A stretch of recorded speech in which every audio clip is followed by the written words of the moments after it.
Sortez de Babylone. Alléluia. Amen. Sortez de l'église catholique. Sortez de l'esprit catholique. Pas seulement l'église catholique, mais aussi l'esprit catholique. Amen. Sortez de cet esprit-là. Il dit, sortez du milieu d'elle, mon peuple, afin que vous ne participiez point à ses péchés. Amen. Et que vous n'ayez point de part avec ses fléaux. Shalom. Amen. Je suis dans la joie de vous voir encore Amen. ce soir. Amen. Et je crois que Dieu va nous bénir beaucoup encore. Amen. Le mercredi, nous avons continué toujours le thème et nous sommes en train de montrer les jugements économiques. C'est vrai que nous nous sommes axés sur l'angle des fléaux. Parce que ce sont ces fléaux-là qui affaiblissent l'économie. Et dans le premier exode avec Moïse, c'était ces dix plaies frappées sur l'Égypte qui ont affaibli l'hégémonie des Égyptiens. Ils avaient la suprématie économique. C'est eux qui régnaient de partout. Sur toutes les nations, c'est eux qui régnaient. Mais avec la frappe des fléaux, cela a affaibli leur économie. Bien sûr. Amen. Amen. Et nous avons appris et nous apprenons ici que ce sont ces prophètes qui amènent ces fléaux-là. Dans même la crise qui plane là, oh, crise de pétrole, crise de ceci, en tout cas, c'est le rejet du prophète qui amène ça. Dès que vous rejetez Noé, vous avez rejeté Dieu, vous rejetez son message, c'est Dieu que vous avez rejeté et automatiquement, ce qui s'ensuit, ce sont les fléaux. Et quand les fléaux viennent, c'est pour affaiblir. Et ces fléaux-là ne sont pas pour les élus. Donc les fléaux qui sont sur la terre là ne vous concernent pas. Vous êtes la dame épouse. Amen. Alléluia. Et quand au premier exode les fléaux ont frappé l'Égypte, ça frappait seulement les Égyptiens. Amen. Ça n'arrivait pas à Goshen. Bien sûr. Là où étaient les Israélites, là où ils avaient appliqué le signe. C'est pourquoi quand nous voyons des jugements, nous voyons aussi le signe qui doit être appliqué. Si nous sommes l'épouse, nous sommes sous le signe. Amen. Et nous sommes exempts de ces fléaux-là.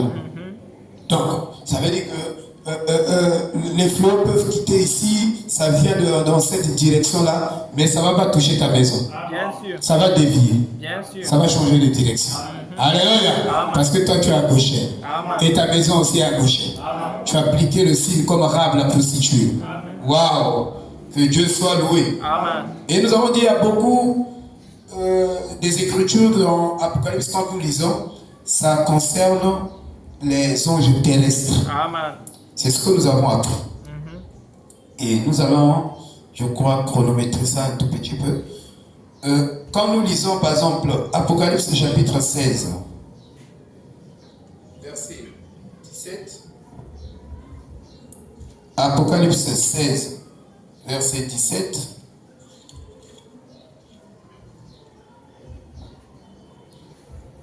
Verset 17. Le septième, il dit, le septième versa sa coupe dans l'air, et il sortit du temple, du trône, une voix forte qui disait, c'en est fait. Le septième là, c'est le septième ange qui versa sa coupe, les fléaux. Et nous arrivons à Apocalypse 17, verset 1. Puis, un des 7 anges qui tenait ces 7 coupes vint et il m'adressa la parole en disant, viens, je te montrerai le jugement de la grande prostituée qui est assise sur les grandes eaux. Les eaux, c'est les peuples, les nations. Et cette prostituée, c'est l'église catholique qui est assise sur les grandes eaux, sur les peuples qui règnent sur eux. C'est avec elle que les rois de la terre se sont livrés à l'impudicité et du vin de son impudicité Amen. que les habitants de la terre se sont enivrés. C'est avec l'église catholique. Et vous verrez que quelqu'un est dans la franc-maçonnerie, mais il est dans l'église catholique. Bien sûr. Il est dans Illuminati, Rose-Croix, il est dans l'église catholique. Il se sent bien là-bas. Bien sûr. Tu vois? Mais il ne peut pas se sentir bien ici. Bien sûr. Parce que Dieu est terrible au milieu des saints. Amen. Merci. Et le pécheur ne peut pas résister dans l'assemblée des saints. Amen. Alléluia. Amen. Voilà. Et quand nous lisons Apocalypse chapitre 21, Amen. verset 9, nous lisons ceci. Puis un de sept anges qui tenait les 7 coupes remplies des 7 derniers fléaux vint et il m'adressa la parole en disant, viens, je te montrerai l'épouse, la femme de la nuit. Mais Jean est en train de parler avec un homme terrestre. C'est pourquoi il a même voulu, donc si vous lisez bien dans Apocalypse ici, l'écriture m'a échappé, où finalement Jean a voulu même adorer cet ange-là. Il est venu, il veut adorer, il dit non, abstiens-toi de m'adorer. C'est pourquoi nous ne pouvons pas adorer un messager. Bien sûr. Abstiens-toi à m'adorer parce que je suis l'un de tes compagnons. Donc nous, mais qui est l'un de, c'est pas un ange céleste, c'est un ange terrestre parce que lui aussi, il était un ange, il a prêché. Je suis l'un des anges. Donc abstiens-toi de m'adorer. Je suis un homme. L'adoration ne revient qu'à Dieu seul. Amen. Alléluia. Amen. Voilà. Et si vous lisez donc votre Bible, sérieusement, je vous donne les Écritures. Dans Matthieu 25, il est dit sortez du milieu d'elle, mon peuple. Amen. Dans Matthieu 25. Et vous lisez encore dans Genèse chapitre 12. Sortez du milieu. Et même l'histoire du christianisme commence par sortez du milieu d'eux. Et Dieu est un Dieu de séparation, dit Frère voilà. Dieu n'est pas un mélangeur. Il ne mélange pas ceux-là qui adorent les idoles et ceux-là qui adorent le vrai Dieu, ceux-là qui sont des trinitaires et ils vont se réunir avec ceux-là qui croient à l'unicité de Dieu. Et ils deviennent, non, ça ne marche pas. Amen. Et ils deviennent des adorateurs, ils commencent à adorer Dieu, ça ne marche pas. Dieu n'est pas comme ça.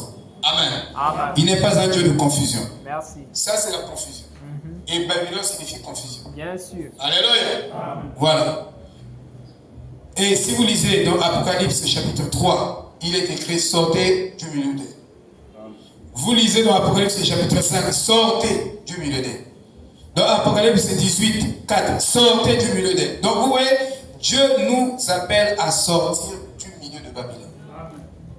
Là où les gens disent que nous prions le même Dieu, nous avons le même Dieu. Non, ce n'est pas le même Dieu. Amen. Parce que Dieu n'est pas une trinité. C'est faux ça.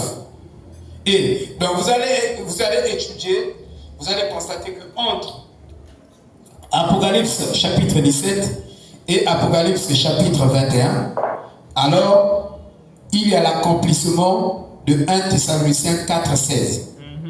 Et 1 Thessaloniciens 4,16, c'est le ministère de la résurrection. Amen. Et ce ministère se trouve entre l'accomplissement de l'Apocalypse 17, que nous venons de lire, l'un des anges versait des coupes de fléaux, tout. Et Apocalypse chapitre 21, vous pouvez lire ça à la maison. Et entre les deux écritures, au milieu, se trouve le ministère de la résurrection. Amen. Que nous allons étudier le dimanche pour clore notre série. Ah oui. Avec 12 prêches, si vous voulez. 12 sermons. Aujourd'hui, c'est le 11e. Donc, il y a un ministère de la résurrection qui vient à l'épouse. Selon 1 Thessaloniciens 4,16. Et vous devez connaître ce ministère de la résurrection parce qu'il y a un homme qui est debout. Il est debout devant la porte et cet homme-là détient un livre. Et quand tu viens pour entrer dans le tabernacle, dans l'hangar là, ou dans la tente, comme le frère Branham l'appelle, tu dois voir ton nom dans la liste. Bien sûr. Et dès que tu vois ton nom dans la liste, tu rentres. Quelle que soit ton infirmité, quelle que soit ta maladie, quel que soit ton problème, dès que tu sors, tu es déjà guéri, tu as la solution. Amen. Oui, et nous devons étudier encore ce ministère de l'attente pour que vous regardez quels sont vos privilèges et qu'est-ce que nous attendons. Amen. Bien. Voilà. Donc, ici, nous sommes donc en train d'étudier minutieusement, si vous voulez, la parole. C'est vrai qu'on ne va pas tout donner. Je viens à Daniel, chapitre 12. Daniel, chapitre 12.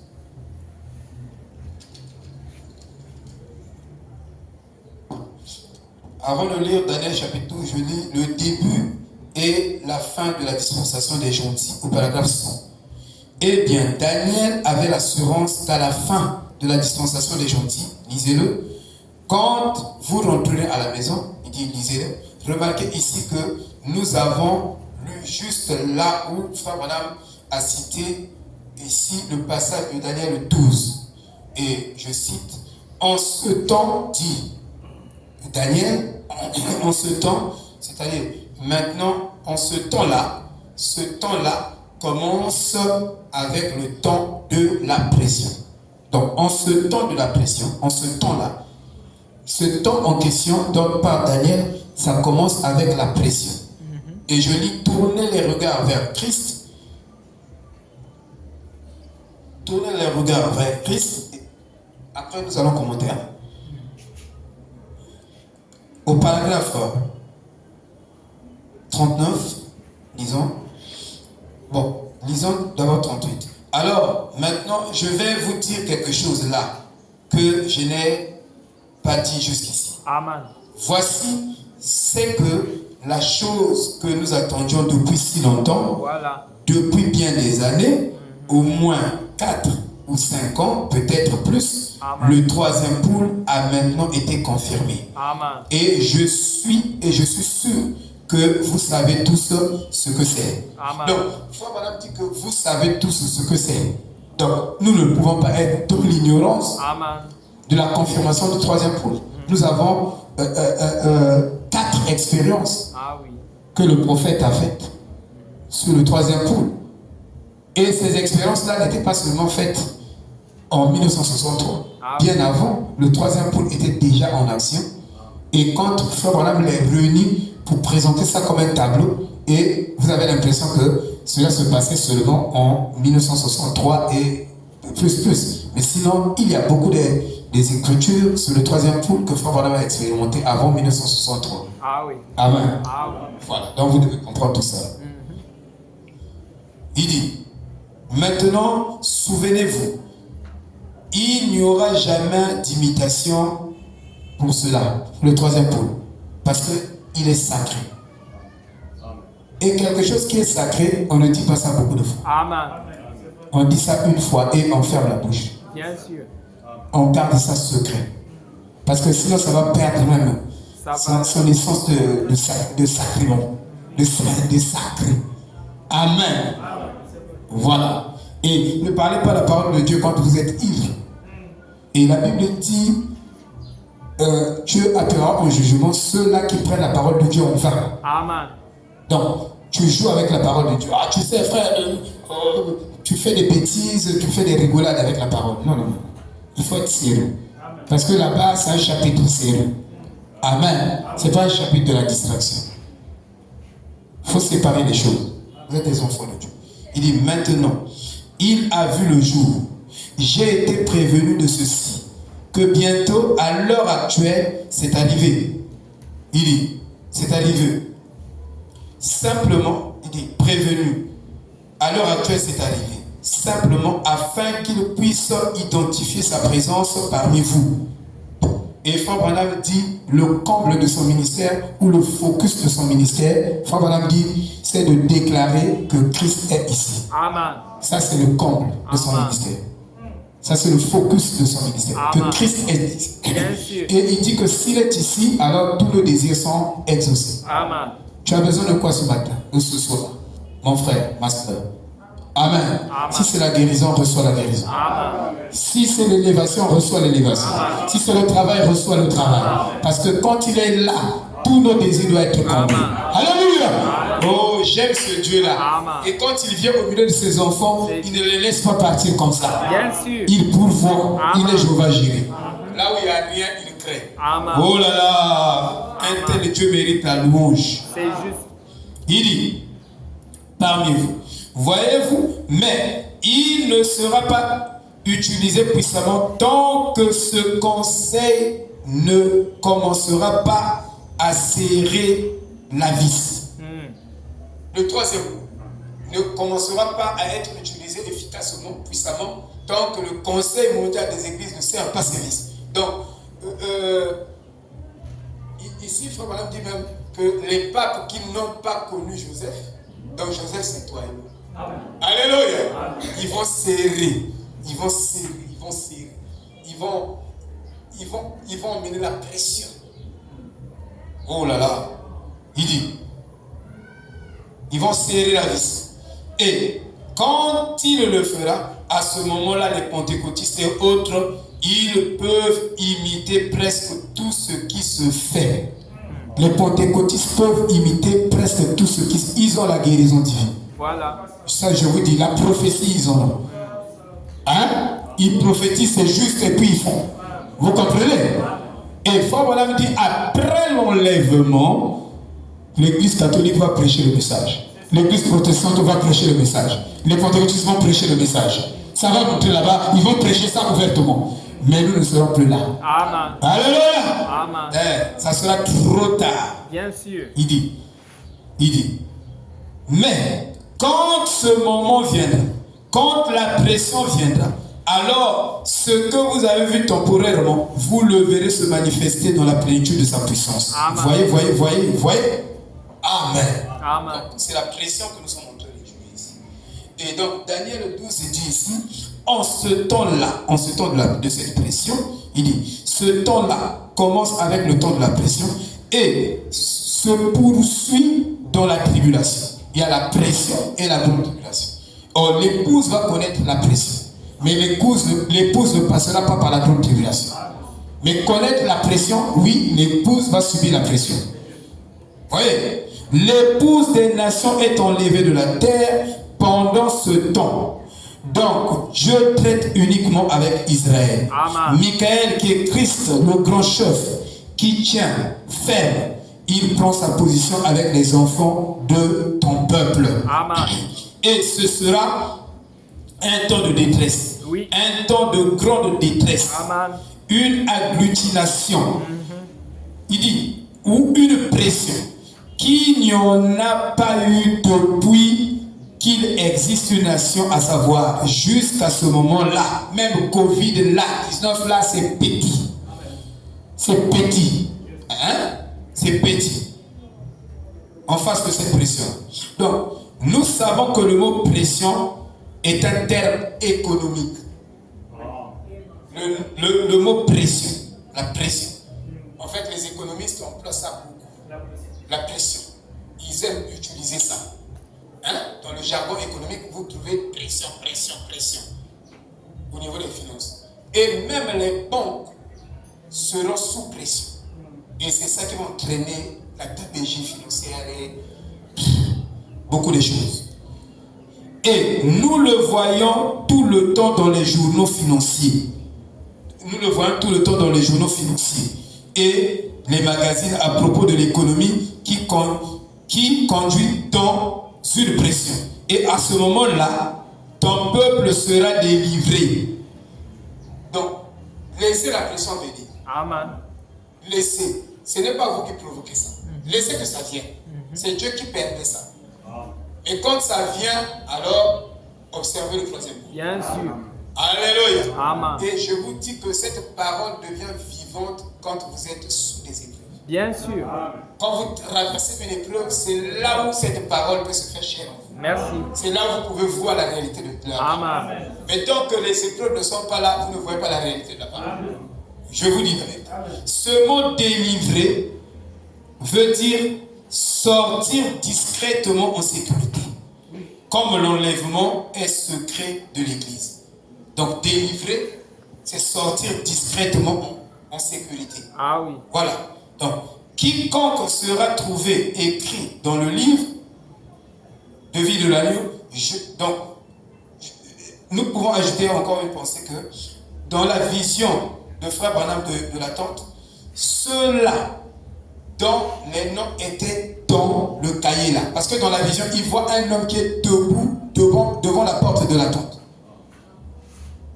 Et tous ceux-là dont les noms étaient dans ce livre où l'homme tenait, ce livre-là, seront sauvés. Amen. Alléluia. Amen. Ne passera pas par la grande tribulation. Vous voyez, c'est pourquoi on doit expliquer la question avec le troisième coup. Comment ça se passe? Comment ça Bien se sûr. Vous comprenez? Amen, amen. Amen. Voilà. Et ceux à qui vous avez permis d'entrer dans la petite pièce, ils avaient leur nom dans un petit livre qu'une femme tenait à la porte de la pièce et sur lequel on couchait le nom. Donc, quand tu dis, Blaise Mokoko, entre. Parce que dès que tu rentres dans la pièce, tu vas ressortir de l'autre côté. Tu rentres dans la porte là, tu ne ressors pas dans cette porte là. Tu rentres ici, tu sors de l'autre côté. Alléluia. C'était comme ça. Et tu es béni. Et ce soir, nous voulons par la foi rentrer dans cette pièce. Parce que nous savons qu'entre Apocalypse 17 et 21, au milieu, il y a un ministère de la résurrection. Et ce ministère est déjà là. Vous voyez, c'est un ministère de l'attente. C'est un ministère de la résurrection. Vous voyez? Et nous devons comprendre ces choses. Et je vais lire quelque chose avant d'entrer profondément sur la détresse. Quand il y aura la pression, alors nous sommes avertis dans 2 Thessaloniciens chapitre 2 que quand la pression viendra, il y aura des fausses nouvelles. Amen. Il y aura une fausse économie. Quand la pression va s'installer, il y aura une fausse économie. Il y aura une fausse monnaie. Une fausse monnaie. Il y aura des faux soins médicaux. Il y aura des faux soins médicaux. C'est pourquoi Frère Branham dit, je vois les maladies qui étaient en Égypte se répéter dans le 3e exode. Amen. Et quand ces maladies-là se répètent, il dit que là, vous devez avoir le vrai baptême du Saint-Esprit. Parce que si vous n'avez pas le vrai baptême du Saint-Esprit, même les médecins égyptiens, ils ne vont pas résoudre ces problèmes de ces maladies-là.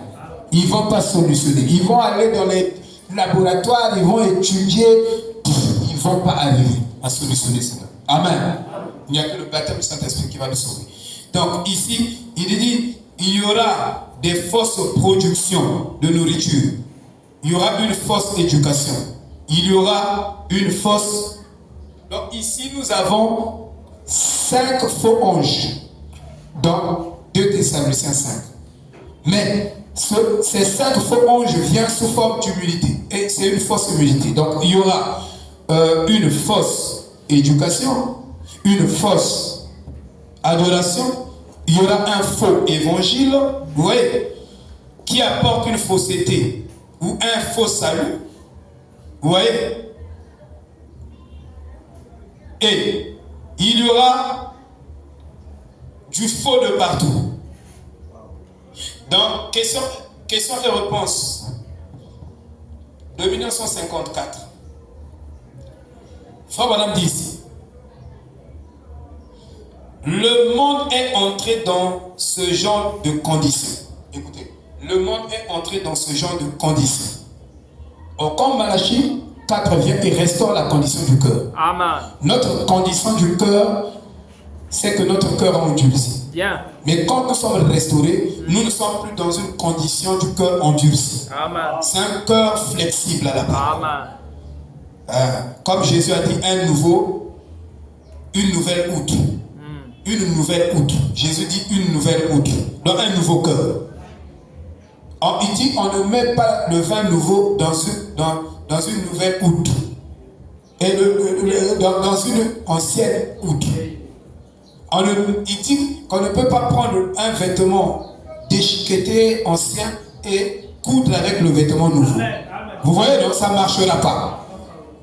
Vous comprenez? Voilà. Donc, ici, là, quand Jésus restaure, alors il place ton cœur dans une autre condition. Amen. Vous comprenez? Quand ton cœur est restauré. Et cette condition-là, c'est une condition qui accepte tout ce que Dieu dit. Amen. C'est que ton cœur est restauré. Amen.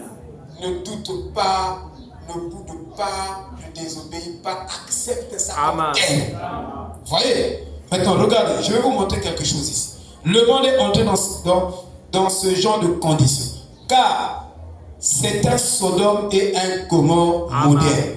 Exactement en Californie, j'ai ramassé un journal. Écoutez. Et j'oublie combien chaque année il néglige de s'informer sur l'augmentation des homosexuels. Frère, dit que j'oublie combien de fois il oublie de s'informer. Donc, toi qui es chrétien du message, tu oublies de t'informer sur le taux de l'augmentation des homosexuels dans le monde. C'est très important.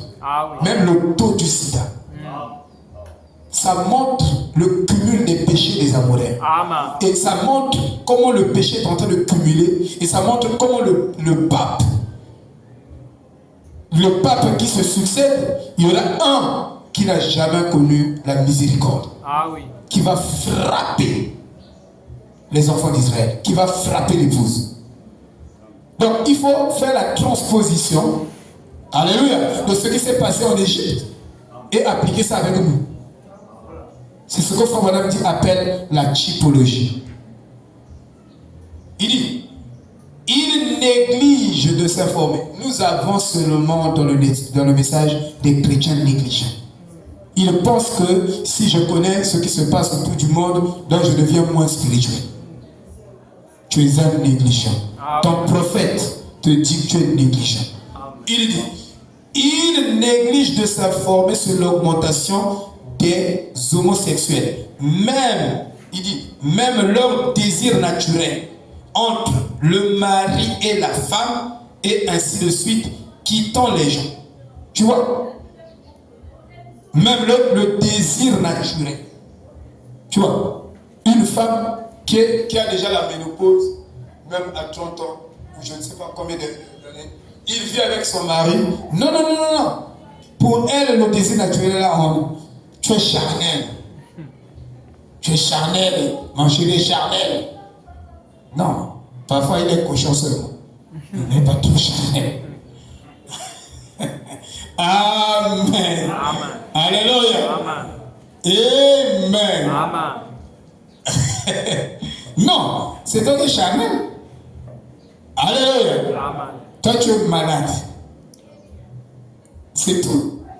Qui peut dire amen? C'est Dieu. Je ne parle pas à ceux qui je ne parle pas aux célibataires. Alléluia. Exactement ce que Dieu a dit qui arriverait. Dans l'autre citation, voici, il y a un plus grand Salomon que tous. Il dit, observez notre nation. Il dit, observez, notre nation conduit le monde au divorce. Le cas des homosexuels. Mais même le taux des divorces augmente dans le message. Et je vous dis, ceux qui croient maintenant ne sont pas fermes. Hein? Bien sûr. Moto Quizka un jour, elle est déjà seule. L'essentiel de l'autre est Jupaïna, qui n'a pas les Toto. Il y a quelqu'un qui a vu la pointe noire. Et elle est devenue derrière sœur. Et tu prends, tu mets à la maison. Elle n'est même pas convertie. Elle n'a pas la crainte de Dieu. Mais papa, à l'extérieur, tu vois la beauté, mais à l'intérieur, il y a encore l'enfer. Elle n'est pas encore purifiée. C'est comme on prend un musicien du monde aujourd'hui qui a joué les Werason, et on vient, on lui donne maintenant le piano. Il doit écouter les paroles, il doit être purifié. Dis frère Branham, ton invasion des États-Unis. On doit lui balayer les on doit lui former dans le rythme à nous. C'est pourquoi dans la musique actuelle, vous voyez, mais pas les paroles. Les paroles, parfois, il n'y a rien, le vide. Bien. Ça n'instruit rien, ça fait rien, mais ce qui compte, Ah, qui a. Mais nous sommes foutus. Bien. Alléluia. Elle a niaque. C'est pas ça. Papa, non, c'est pas ça. C'est la vérité, non? Donc les gens dans la musique, ils s'intéressent, c'est le rythme. C'est pas les paroles qui les. Bien sûr. Les bonnes paroles, c'est la vraie musique. Elle a besoin de fatigue. C'est toi la musique avec toi. Des musiques qui sont moins compliquées. Mais il sont bien, tu vois. Donc, mais quand. Moi je vois, moi je dis, ah Seigneur, nous sommes allés où? Vous savez, il y a une écriture dans la Bible, je crois dans les psaumes. Dieu a interdit que la musique qui est consacrée soit chantée de partout. Il dit que cette musique-là doit être chantée seulement dans le temple ou sur les montagnes saintes. Vous voyez? Mais même la musique de David délivrait. Mais notre musique ne délivre pas. Et notre musique ne fait plus pleurer les gens. Quand vous écoutez les musiciens qui chantent là, tout l'argent, tout ça, c'est un peu du pentecôtisme, moi, de ceci. Mais il faut toucher le cœur. Il faut que le cœur se convertisse aussi par la musique. Hein? Parce que la vraie musique doit apporter aussi la délivrance. Bien sûr. Ça faisait rouler même les murailles de Jéricho. Amen. Quand eux ils chantaient. Juste. Bon, mais bref, que voulez-vous? Il dit, conduire au divorce. Le cas des homosexuels est pire qu'à Paris, Amen. France. J'ai lu un article l'autre jour où 40% des employés du gouvernement sont soupçonnés d'être des homosexuels. Et vous croyez que cette nation qui a 40% des dirigeants dans le groupe qui sont homosexuels, ils vont donner quoi au peuple? Le peuple qui est là, passe. Amen. Il dit, je voyageais seul sur Los Angeles récemment et ils ont écrit un journal de l'État de Los Angeles, Californie, que l'année passée, les homosexuels avaient augmenté de 20%. Donc le taux des homosexuels augmente de 20%. Ah oui. Voyez? Et si vous lisez, il y a beaucoup des écritures ici. Hein? Quand leurs yeux, je vais m'arrêter pour ça et venir, quand leurs yeux s'ouvrirent, et il le reconnut. Il dit, j'oublie combien de centaines d'enseignants ont été prouvés être des homosexuels. Et même les enseignants, ils sont des hommes. Les informations de ce soir, oh, c'est pourri jusqu'aux racines. La chose entière, le gouvernement, ils prétendent, et les officiels du gouvernement, il y a près de 40% prouvés qui sont des homosexuels. Même, il y a des prêtres. Il y a des prêtres qui sont des homosexuels. Bien sûr. Des homos, carrément. Et tu vois, là où on interdit de se marier, il y a plus de sida. Bien. Le taux de sida est beaucoup plus augmenté. Hein? Ils disent, non, ils sont des androgynes. Donc ils ont en eux le principe féminin et masculin. Ils font ce qu'on appelle la polarisation. Ils développent les qualités féminines pour équilibrer l'être. Ça ne marchera pas. Tu dois trouver ça dans ta femme. Et quand tu te maries, si tu as choisi ta vraie cote, tu as retrouvé tes qualités qui manquaient pour t'équilibrer. Et c'est ce que le christianisme nous enseigne. Vous voyez? Donc nous parlons de la pression. Avec Daniel, qui est en train de nous montrer cette pression. Donc dans Daniel 12, nous continuons. Et les sages, Daniel et les sages dont parle Daniel dans Daniel 12, ce sont les vierges sages. Brilleront, c'est-à-dire qu'elles répandront la lumière par l'avertissement et l'enseignement. Et cet enseignement sera comme la splendeur du firmament. Donc un enseignement qui est basé sur la révélation de Christ. Amen. Transporte ton âme dans les lieux célestes. Amen. Et quand tu écoutes un tel enseignement, tu sens que ton âme est transportée. Amen. C'est comme si ton âme est en train de quitter la chair Bien sûr. pour monter vers les lieux célestes. Alléluia. Amen. Tu sens une bonne atmosphère autour de toi quand tu reçois cet enseignement. Et ceux qui auront instruit beaucoup à la droiture, l'état d'une sagesse correcte, la droiture signifie l'état d'une sagesse correcte, brilleront comme des étoiles. Amen. Et même Daniel reconnaît qu'il y a des hommes qui vont instruire les autres. Oui. Mais ici, on ne veut plus qu'on prêche. Donc vous êtes en contradiction avec cette écriture. Non, laissez ça. Allez dormir si vous êtes fatigué. Laissez-nous d'abord là. Amen. Nous ne sommes pas fatigués. Bien sûr. En d'autres termes, ce sera un moment de résurrection. Vraiment. Vous voyez, ce ministère de résurrection qui se trouve entre Apocalypse 17 et Apocalypse 21. La vision de la tombe. Ce ministère-là donne. C'est 1 Thessaloniciens 4,16. Et celui qui est descendu, c'est Dieu le Père. Et c'est lui-là. C'est la nuit.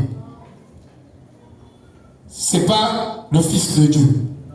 Non. Mais Dieu le Père. Et les sages, les vierges sages, il dit, ils répandront la lumière par l'avertissement et l'enseignement. Et cet enseignement sera la splendeur du firmament. Et ceux qui auront instruit beaucoup, et je suis en train de me répéter, et j'entendis l'homme vêtu de faim, qui était au-dessus des eaux du fleuve, lequel leva sa main droite et sa main gauche vers le ciel, et il jura par celui qui vit pour toujours que ce sera pour un temps, des temps et une moitié de temps. Et ça fait 3 ans et demi. Amen. Alléluia. Amen. Voilà, vous êtes instruits. Le total fait 3 ans et demi. Pendant que se déroule cette période de la tribulation, et donc ça c'est la période de la tribulation, les 3 ans et demi. Et quand il aura achevé, ou amené à la fin, de disperser, d'écraser ou de briser la puissance du saint peuple, donc la nation de Dieu, mis à part les juifs, et les vrais juifs d'ailleurs, qui n'ont pas tué Joseph, qui n'ont pas participé avant de Joseph, pas tué mais qui n'ont pas participé. Les juifs, quand on dit les juifs de Wall Street, ils auront l'hégémonie au niveau financier. Mais il y a des juifs qui n'ont jamais comploté, comme ces juifs-là sont le groupe de Benjamin. Benjamin, le frère de Jacob, de Joseph, n'a pas participé au complot de ces frères-là. Amen. Donc il y a des juifs. Ces juifs-là vont former 144 000 juifs qui seront scellés par le ministère d'Élie et Moïse, selon Apocalypse 11. Vous savez ça? Voyez-vous, dans Luc chapitre 21, versets 25 à 26, je lis ici. Maintenant, quelle est cette détresse des nations? Et pourquoi elle est-elle si perplexe? C'est ce que nous devons savoir si nous devons comprendre pourquoi tout le monde va être affecté sur la terre. Tout le monde. Tout le monde, Frère Branham dit, est névrosé. Donc toi, tu es colérique. Moi, je suis colérique. Mais tant que nous n'allons pas vaincre cette nature, nous n'aurons pas la nature de l'agneau. Amen. L'agneau ne descendra pas sur nous. Amen. Vous voyez, chacun ici est colérique. Pour un petit rien, tu t'énerves. Amen. Et dès que tu t'énerves, tu commences à maudire ton frère. Tu commences à maudire ta soeur. Tu es colérique. Amen. Amen. Amen. Tu as la nature du panthère. Amen. Amen. Tu as la nature de l'éléphant. La colombe ne va pas descendre sur toi. Tu as la nature du lion, du léopard. Chacun de nous ici, c'est un léopard. Amen. Oh! La famille, la famille, mélanger. Amen. Il ne faut pas toucher mon nom. Si tu touches, mais Jésus, on le touchait, on l'a même attaché là-bas. Eh frère, ça, je vous dis la vérité. Moi, je ne suis pas bon. Comme pour le petit rire, je casse tout. Je dis non, un homme ne peut pas être comme ça. Amen. On détruit les relations, on détruit tout pour rien. Pour un petit rien. Tu casses, tu rejettes l'homme, tu oublies le bien. Tu oublies même le bien que lui t'a fait. Tu regardes seulement le mal. Tu pointes les cartouches. Tu es là, boudou, boudou, boudou, boudou, boudou, boudou, boudou, boudou. La colonne ne va pas descendre sur toi. Parce que tu as la nature du bonheur. Amen. Amen. Tout homme est divorcé. Frère Branham a pris l'exemple d'un couple. Le couple là, c'est un couple de jeunes ministres. Donc le mari c'est un prédicateur, la femme c'est la femme du prédicateur. Dieu quand il appelle un homme, il appelle aussi sa femme. Dit Frère Branham. Donc c'était un couple pastoral. Mais ils étaient colériques. Colériques comme il n'y en a pas. Il dit que l'état de ce couple, c'est l'état du monde entier. Vous voyez, il dit que le monde entier est comme ça. Et à la fin des temps, tout le monde deviendra névrosé. Nous ne sommes pas longs à la colère. Pour trouver quelqu'un qui est long à la colère, tu fais des bêtises, il se pointe, il se fâche. Tu fais, il se fâche. Tu fais, il se fâche. Ah, ça c'est un agneau. Vous comprenez? Mais dès que tu fais, automatiquement, tu n'as même pas 30 secondes ou 15 secondes, la personne, elle met pas qu'à transmutation. Elle met la question vrai face à elle. La colonne ne peut pas descendre. Et tant que nous n'aurons pas un esprit doux, un esprit humble, le Saint-Esprit ne viendra jamais sur nous. Vous pouvez crier, le Saint-Esprit vient sur nous. Il dit non, je ne peux pas venir sur toi, tu es lion. Le Saint-Esprit descend sur moi, je ne descends pas, tu es un panthère. Le Saint-Esprit, s'il te plaît, descend, viens sceller mon âme. Il ne descend pas, tu dois être un agneau. Amen. Tu dois être, alléluia. Amen. Que Dieu brise notre nature. Amen. De panthère. Vous voyez? Donc, il y aura la détresse. Et le mot détresse en grec, sona, signifie sunoche, qui veut dire un rétrécissement, une contrainte ou une pression. Ça, c'est détresse. Pressé de chaque côté. Il dit forcing d'un bateau, donc on force les choses. C'est pourquoi même vivre la parole, c'est pas un forcé. Ne forcez pas le christianisme. Ça, on appelle ça l'imitation du christianisme. Cherchez à ce que Dieu vous donne un cœur nouveau, un esprit bien disposé et le Saint-Esprit pour que vous marchiez dans le christianisme. Là où est passé Christ. Alléluia. Sinon, vous ne serez qu'un imitateur. Vous allez imiter jusqu'à quel point? Vous allez vous fatiguer. Bien sûr. Oh là là. Et les gens se taillent eux-mêmes des moules. Chaque église a son moule. Donc dès que tu rentres dans cette église, c'est comme que vous allez de façon à continuer sur l'église. Pour t'amener de façon à continuer sur l'église. Pour l'ouattane de façon à continuer sur l'église. Mais c'est un moule. Mais nous voulons le moule du Saint-Esprit. Le moule de la parole à révéler. Alléluia. Voilà.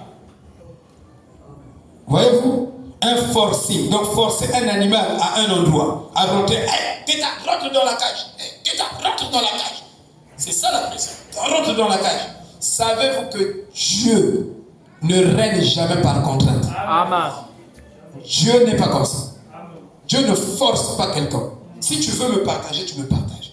Frère Branham dit, il a évité de solliciter. Il évitait de solliciter même les offrandes. Il ne voulait pas le forcer. Il forçait quelqu'un à faire quelque chose. Non, ce n'est pas l'esprit de Christ.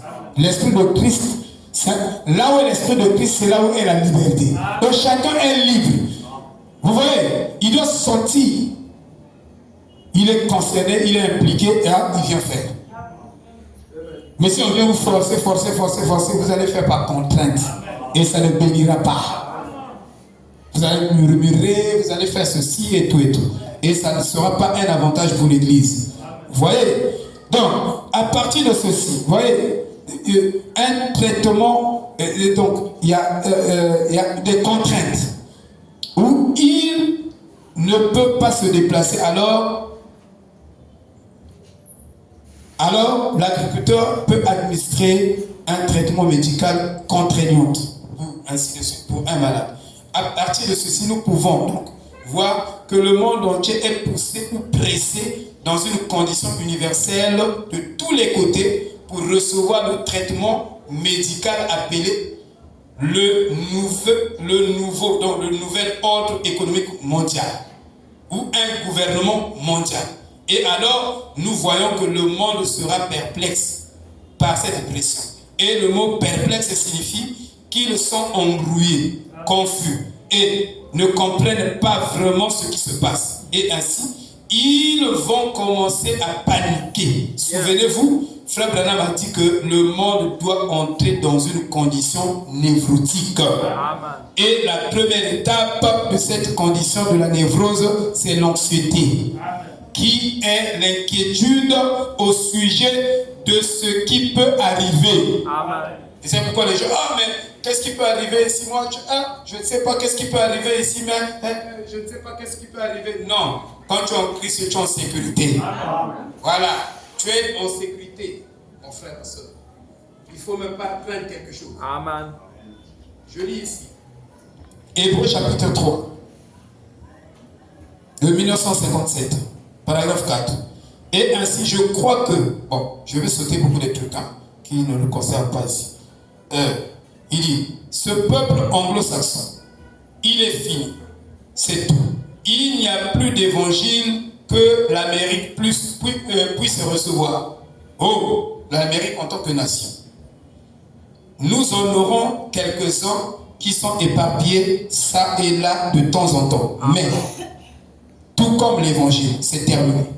Et vous ne pouvez pas même leur prêcher. Vous ne pouvez pas leur parler. Amen. Ils ne croiront rien. Voyez-vous, ils n'ont que leurs propres idées de têtu et ils demeurent là-dedans. Bien. Frère Madame dit, ils n'ont que leurs propres idées de têtu. Il y a des gens qui tiennent mordicus à leur. Et tant que tu tiens mordicus à tes pensées, tu n'arriveras pas à la vérité. Bien sûr. Jamais du tout, jamais du tout. Tu n'arriveras pas à la vérité. Tu ne croiras pas à la vérité. Non, non, non, non, non. Ça passera au-dessus de ta tête. Et la prochaine chose pour cette nation, c'est le jugement. Et elle le subira. Cela peut venir par une crise. Cela peut venir par une bombe atomique. Vous voyez? Cela peut venir par une bombe atomique. Vous voyez, une bombe à hydrogène. Par une bombe atomique. Cela peut venir par une grande plaie, une maladie ou quelque chose de pareil. Mais elle est prête. C'est en route. Des milliers de fois, des milliers tomberont. Aujourd'hui, cette écriture est accomplie. Amen. Il dit, au paragraphe 131, il dit, mais elle est maintenant en pourrissement, en dislocation, tremblement et écroulement. Et ils essaient d'imposer des taxes aux gens pour recouvrer de l'argent à envoyer là-bas pour acheter l'amitié de leurs ennemis. Ceci nous le renvoie en pleine figure. Une première guerre mondiale, une deuxième guerre mondiale et on se dirige vers une troisième guerre mondiale. La politique est pourrie, corrompue, pourrie jusqu'à la moelle. Et j'avais lu aussi le témoignage. J'avais lu ça. Je ne vais pas dire ça parce que ça va prendre beaucoup de temps. Et j'avais lu aussi l'unité. J'avais lu aussi le surnaturel. Je ne sais pas si j'ai lu le premier saut, mais je vais lire le premier saut parce qu'il y a quelque chose que je veux commenter là-bas. Vous voyez? Vous voyez? Dans le premier saut, au temps de la fin, pas dans les premiers jours où Christ prêchait, mais au temps de la fin, la dernière partie de la semaine, ce qu'on vient de voir dans la 70e semaine de Daniel. La 70e semaine de Daniel, la 70e semaine de Daniel. Vous voyez, il y a 3 ans et demi où Christ a prêché, il y a 3 ans et demi où il a ouvert la brèche pour nous. Vous comprenez? Pour racheter ceux des nations. Il dit, et il reste encore 3 ans et demi à venir.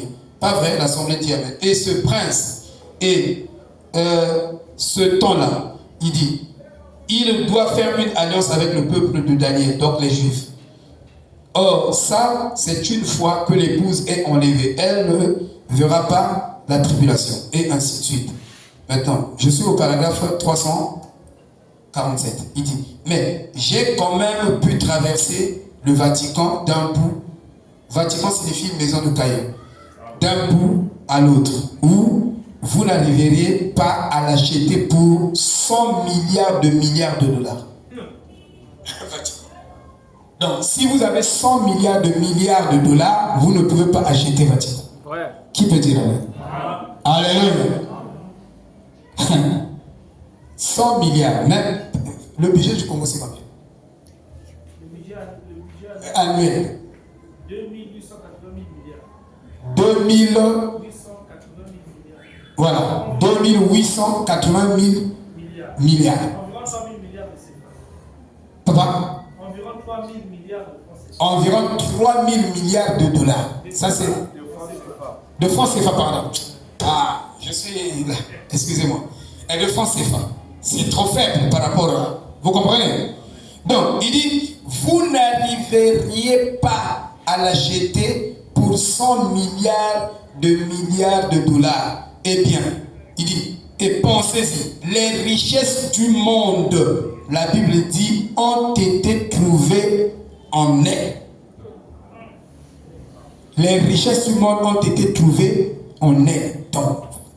Dans l'église catholique romain. Amen. Il dit, ont été trouvés. Oh, pensez. Il dit, oh, pensez à ces lieux grandioses, aux milliards de. Remarquez que c'était à raison de 30 dollars par once dans les années 60. Aujourd'hui, j'ai fait beaucoup de calculs économiques quand j'ai étudié la prophétie de Paul de 2 Timothée 3. J'ai fait des calculs où j'ai vu dans les calculs 70% du dollar américain servent à la convertibilité des parités monétaires sur le marché international. C'est ça, non? Voilà. 70% du dollar américain. Donc le reste, ce sont des monnaies d'autres nations.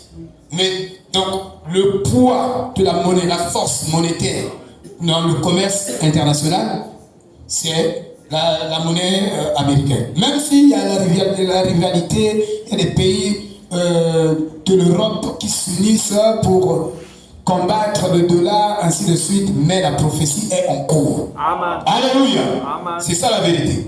Et il dit, aujourd'hui, l'or est 30 fois plus coûteux en valeur à 906 dollars par once.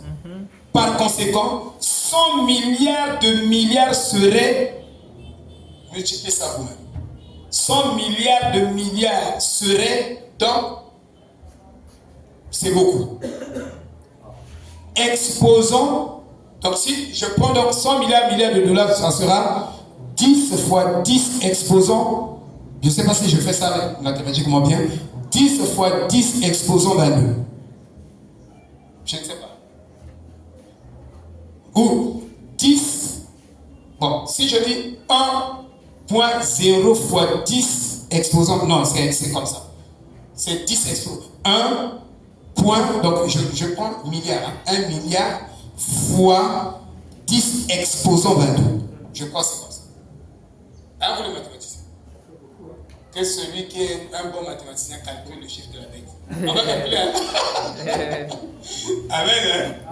Voilà. Cela veut dire que ça vaudrait aujourd'hui approximativement 100 sextillions.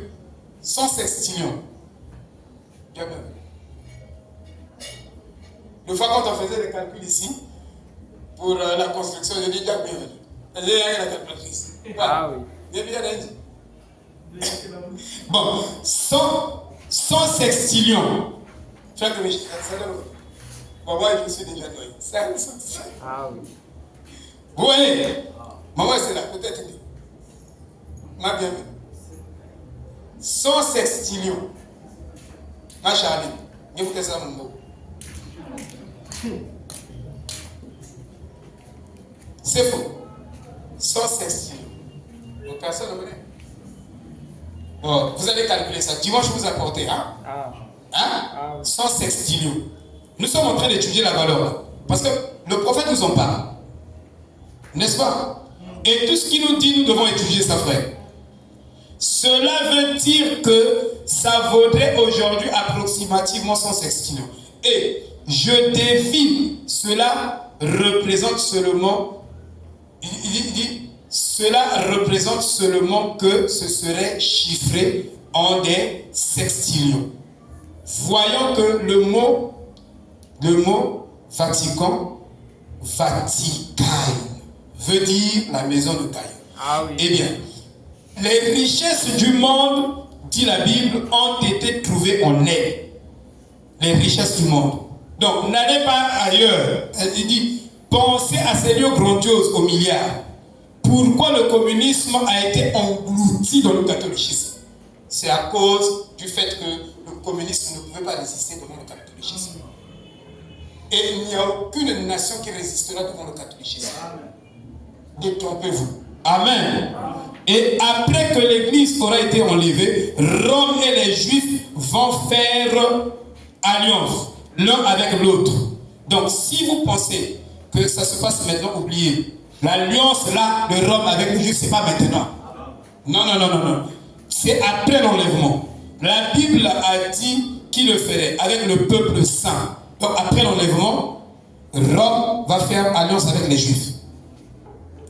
Et maintenant, remarquez, ils vont le faire parce que quoi? Notre pays court à la faillite. Et le reste du monde qui base son économie sur les talents or est tout aussi fauché. Vous voyez, vous le savez.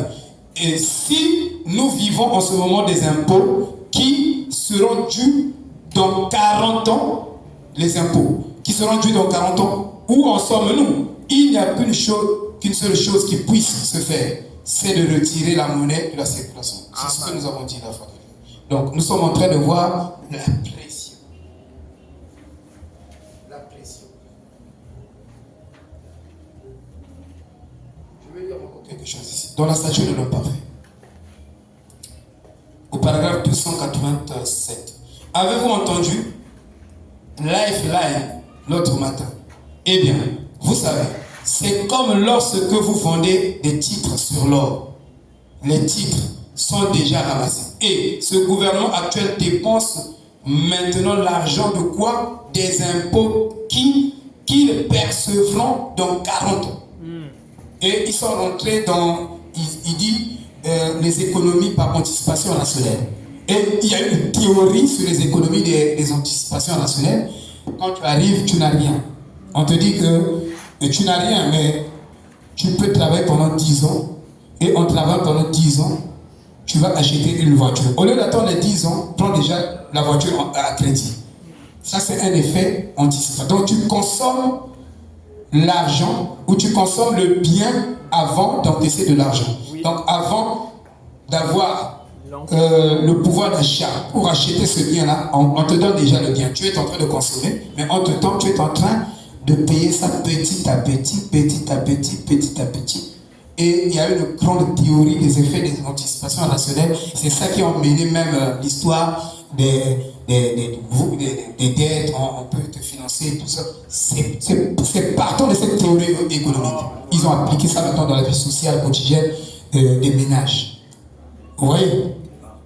Et ça a changé la mentalité des gens, la manière de consommer. Nous ici, on ne consomme pas par crédit. Tu viens, tu dois collecter de l'argent, épargner pour avoir une voiture. Mais eux, là-bas en France, celui qui voyage tout de suite là, 6 mois déjà, il a une voiture. Mais il a travaillé comme eux. Il n'a même pas commencé même à bien travailler. Mais entre-temps, il a signé un contrat, tout. Donc, chaque la fin du mois, selon le contrat, il vient verser ça petit à petit, on te retire, ils sont passés. Vous comprenez? Yeah. Amen. Mais si on a mené ça ici, ça sera aussi compliqué avec les mentalités des gens. Je vous dis la vérité. Et lui, il reste là. Si c'est un travail qui a une garantie financière, on te donne. Vous voyez, ici même pour t'octroyer le crédit, vraiment, tu dois, vraiment, c'est compliqué.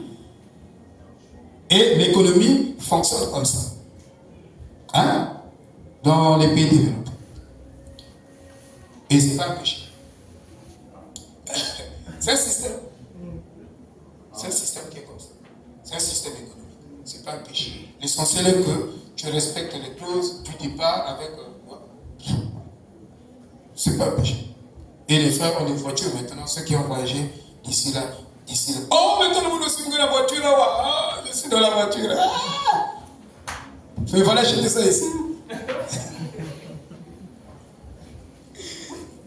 Là-bas, les économies sont structurées. C'est des économies sérieuses. Hein? Il n'y a pas de... Ici, on n'a pas une économie. Bon, nous sommes quel système économique? Capitaliste? Communiste? Quoi? Autrement, moi, je n'ai jamais je n'ai jamais compris notre système de fonctionnement. Je ne sais pas si je dois classer ça dans le cadre du libéralisme ou... Je ne sais pas. Vraiment, j'ai du mal. Ou néoclassique, ou keynésien, ou les néo-keynésiens, ou les marginalistes. Et vraiment, je ne peux pas classer notre économie. Je ne sais pas. Je sais. Amen. Mais que les économistes congolais viennent vraiment m'aider. Vous voyez? Et elle est finie. C'était sur Lifeline, sortant directement de Washington, DC, et diffusé dans tout le pays. Ils dépensent l'argent des impôts et ils essaient d'acheter des devises étrangères. Oh, de toute manière, ils distribuent de l'argent partout. Ne voyez-vous pas? C'est exactement ce qu'ils vont faire. Voyez-vous? Qu'est-ce que c'est maintenant? Si cette nation fait faillite, tout ce qu'elle peut faire, c'est faire faillite. La seule chose qu'elle puisse faire, c'est de faire faillite. La seule chose censée que l'on peut faire, c'est changer la monnaie. Mais ils ne le feront pas. Sous l'administration actuelle, l'Église catholique romaine possède l'or du monde. Et ce qu'ils feront, ce sera liquider tout. Ces hommes riches, et en Europe, il y a 20%, une petite classe de la population qui sont riches. Et 80% de la population sont pauvres. Et le même schéma, je peux dire 1% des riches. 1% sont riches et 99% sont pauvres. C'est vrai, le Seigneur a dit il y aura toujours des pauvres parmi vous. Mais moi, je ne suis pas là. Il a dit pour vous, j'ai pris votre malédiction, je l'ai changé en bénédiction. Quand je suis béni, je suis riche. Je n'ai jamais vu un homme qui est béni et puis il soit commandant de pain. David a dit, j'étais jeune, j'ai vieilli, je n'ai jamais vu un juste être abandonné de Dieu et mendiant son pain. Alléluia! Dieu prend toujours soin des siens. Moi j'avais eu des problèmes ici. Les gens, non, Klimish bouffe l'argent avec le pasteur, l'argent de l'église. Moi je dis, mais il faut que je vous montre combien. Pasteur Life a fait des statistiques dans son église ici. Je ne sais pas si vous avez suivi les statistiques. Il dit que les réunions de mercredi, il dit les offrandes 400. Ils ont commencé 400. Mais aujourd'hui, ce n'est plus 400. Dieu les a bénis. Et avec les 400, ils ont supporté. Frère, avec les offrandes de 2000 ou de 2000 ou de bon, moi j'ai des enfants qui vivent en Vindoulo là-bas. Regardez Junior, il est venu ici. Ils vivent après nous, donc à Mengo. Junior vit à Mengo. Donc moi, le pasteur, son pasteur, donc je veux voir ce Junior là. Parfois il est venu à pied. Donc je le vois, j'ouvre mes yeux, je le vois repartir à la maison à pied. Pendant que nous finissons, parfois moi je tire même. Là je peux même arrêter pour lui. Vous comprenez? Donc je le vois repartir à la maison. Non, j'ai expliqué au frère. J'ai dit non. Moi j'ai pris ça à Inzouli. À Inzouli, on disait si quelqu'un a fait un effort d'arriver au lieu de culte, Il a tâtonné pour arriver, mais pour repartir, l'église doit le placer. Et j'ai pris ça depuis lors. Moi, je fonctionne comme ça. Mais il n'y a rien. On ne soutient même pas les ordonnances des gens ici. Mais les gens qui tombent malades, c'est la responsabilité de l'église. L'église, c'est une famille.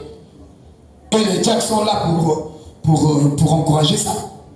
Le rôle des diacres, c'est de voir les démunis dans l'église et essayer de leur apporter un secours financier. Mais c'est avec l'argent des offrandes là. Et quand je dis, oh, mais Crémiche, Dieu l'a déjà béni. Oh, lui, il paye son loyer avec l'argent.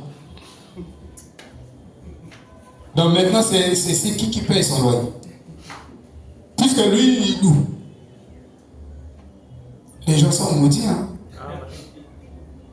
On vient à l'église pour s'améliorer, mais vous venez, vous êtes là et puis c'est même méchant.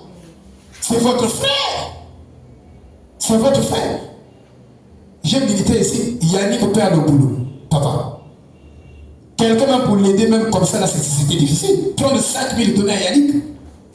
Moi, j'avais pris la résolution chaque dimanche. Il a un enfant. Chaque dimanche, dès que j'ai ma dîme là, j'enlève 5 000 pour acheter le lait pour Rebecca. Je suis un mauvais pasteur. Ça, je vous dis déjà.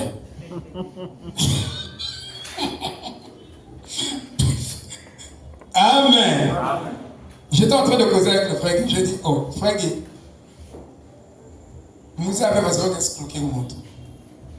Si vous escroquez peut-être inconscient, mais sinon je n'ai pas eu l'intention préméditée d'escroquer. Au contraire, vraiment, l'homme sait que les gens me escroquent. En tout cas, les gens bouffent mon argent facile. Et parfois je laisse. Je ne suis pas ça. Hein? Je ne suis pas. Alléluia. J'ai dit au frère que quand tu me vois quitter l'église, je peux quitter l'église, je reçois mon dîme dès que ça arrive. Si je vois quelqu'un est dans le besoin, avoir comme la maman boit ma bolette, pour boire ma déjà. Ça, je vous dis la vérité. Je l'ai expliqué que j'ai quitté, donc je quitte l'église. Parfois j'ai mes dîmes entrent. Donc si j'ai 200 de dîmes, parfois je peux enlever un tiers. Ou si chance fait moi jouer mais là j'enlève même la moitié. Je laisse ici. Si ce n'est pas ici, chez les parents, et puis je laisse. Chez mes amis, les gens. Il y a des gens qui viennent ici. Pour leur mal. Quand l'église était, le pasteur Job quittait sa maison. Il dit, je viens prendre ma part, grand frère. Moi, il dit, viens prendre ta part. Il vient, il prend sa part. Il y a des gens qui m'appellent. Vous comprenez? Parce que Dieu va me juger pour cet argent-là. Je n'ai jamais utilisé aucune 5 francs de dîme ou de l'offrande pour faire une saleté. Ça, vous pouvez vous rassurer. Si vous avez le contrat du Zunaïna, déjà je suis 10 sur 10. Mais comme c'est pas ça. Alléluia. Tout ça aussi, ça fait partie, mais c'est pas ça d'abord le social. Ouais. Sous l'administration actuelle, vous voyez l'église catholique, c'est riche, ces hommes riches. La compagnie de tabac, Brown et Williamson, la plupart d'entre eux sont catholiques de toute manière. Et toutes ces autres choses, que feront-ils? Ils accepteront cela et ils prendront l'argent venant de Rome. Ils vont prendre ça. Et alors, elle a vendu son droit de naissance. Rome l'épaule, oui. Donc tout le monde, je dis bien le monde entier, va accepter l'argent de l'homme. Même le Congo. Bien sûr. Vous voyez? Et le système financier est sous pression. Selon l'article que je vous avais lu de Egon Voll, il dit ici dans le point là, il dit que la dette s'accroît à un taux jamais rapide. La plupart des grandes économies continuent à dépenser de l'argent qu'elles n'ont pas. Vous voyez, les sociétés là qui fonctionnent là ont beaucoup de dettes. Il n'y a pas une société qui n'a pas de dette. Ils ont un actif et un passif. Et dans leur passif là, vous voyez seulement l'actif. Vous voyez les camions, tout, mais vous ne savez pas qu'ils ont plus ça à crédit. Ils ont même l'actif circulant. C'est-à-dire, il y a un actif fixe et un actif circulant. Et les dorés qui prennent, parfois ils ont plainte chez le fournisseur. Hein? Ils versent un peu d'argent et l'autre argent, quand ils vont revendre, et ils vont compléter la somme due, ainsi de suite. Ils fonctionnent par les dettes. Voyez-vous, Frère Branham dit que je suis trop vieux, je ne peux plus travailler pour payer mes dettes. Il dit, quand vous devenez de plus en plus avancé dans l'âge, arrêtez ma dette en guille. Sinon, c'est Marion qui va payer ça. Après, non, moi j'ai laissé l'héritage à mes enfants. Et l'héritage là, donc tu leur as fait hériter et les dettes et tout. Nous, on a un homme comme ça.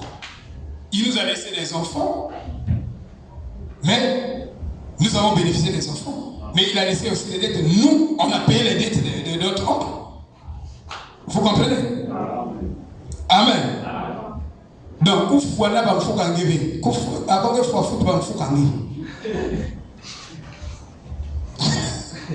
et c'est comme ça que les économies fonctionnent.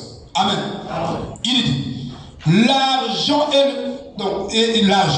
et développer le crédit à un taux jamais rapide. Donc ici, le système économique est basé sur les crédits.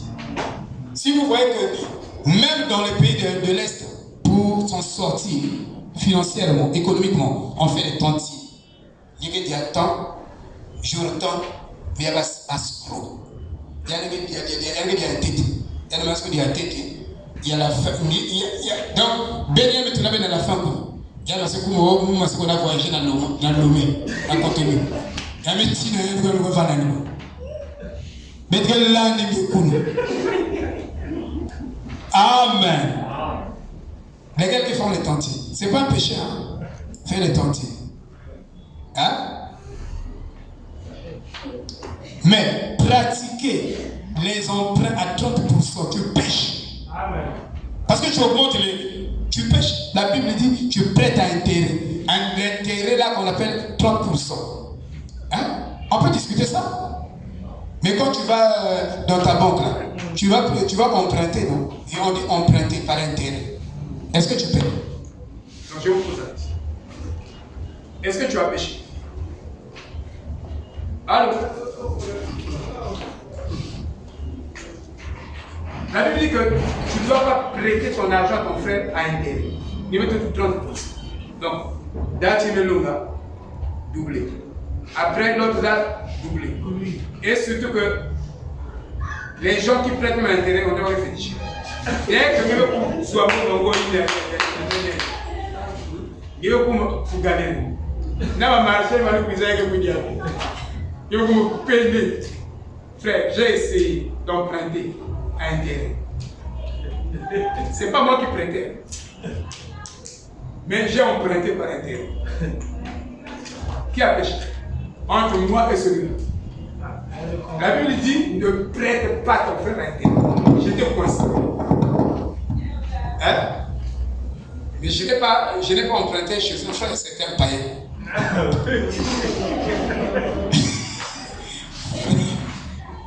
Frère, on dit que quand la date là arrive,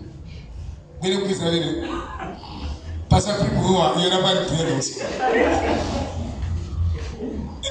Parce que je suis calciné à l'intérieur. J'ai peur de la police. Je suis menacé. Donc je dors pas bien à 10 000 à moitié. Je dis, il y a des personnes dans le militaire aussi. Et ça doublait.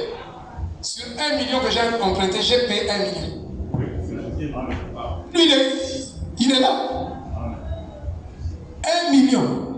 Au lieu qu'il arrête seulement les intérêts, il dit, je n'arrête pas les intérêts. Ça te regarde. Montre ça dans le défi. Hein, frère? Mais je ne vous conseille plus. Quand j'ai fait cette expérience, j'ai traversé ça. J'ai dit, je ne peux plus conseiller quelqu'un à emprunter à intérêt. Je vous dis la vérité, c'est très difficile. Surtout si l'intérêt est trop exorbitant. Dans la vraie pratique des intérêts, il faut que les taux d'intérêt soient minimes pour faciliter le remboursement. Mais les banques, ils vont prêter de l'argent au Congo. Ils vont demander des gages. Ils vont dire que les gages, c'est tout le sol de Pointe-Noire. Donc, et quand les dates arrivent, on va faire des rééchelonnements de dates. On rééchelonne. On rééchelonne 2 fois, 3 fois, 4 fois. Non. Mais non. Mais il faut que tu mettes mettez que Bagaka, Pointe-Noire.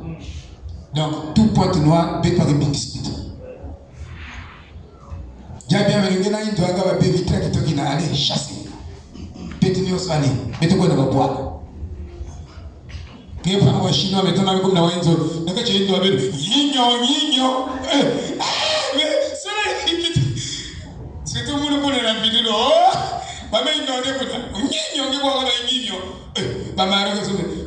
Papa, mais il là, c'est quoi? Mais c'est la dette qu'on est en train de payer. Il y a même des zones aujourd'hui que les partenaires, les investisseurs étrangers réclament ici au Congo. Ils réclament parce qu'on n'arrive pas à payer, à rembourser ces dettes-là. Et c'est terrible. Amen.